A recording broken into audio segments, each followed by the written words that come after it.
মাগো ঘরের দরজা খোলেন, মা ঘরের দরজা খোলেন, আপনার সাথে আমার কথা আছে। কয় কি কথা রে বেটা?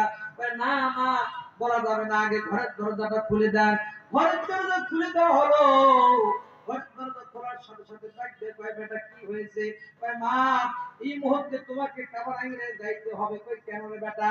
কই এখানে বলা যাবে না। কই বাবা আমার 120 বছর বয়স, আমি তো হাঁটতে পারি না, চোখে কম দেখি, কানে কম শুনি, শরীরটা আমার দুর্বল হয়ে গেছে।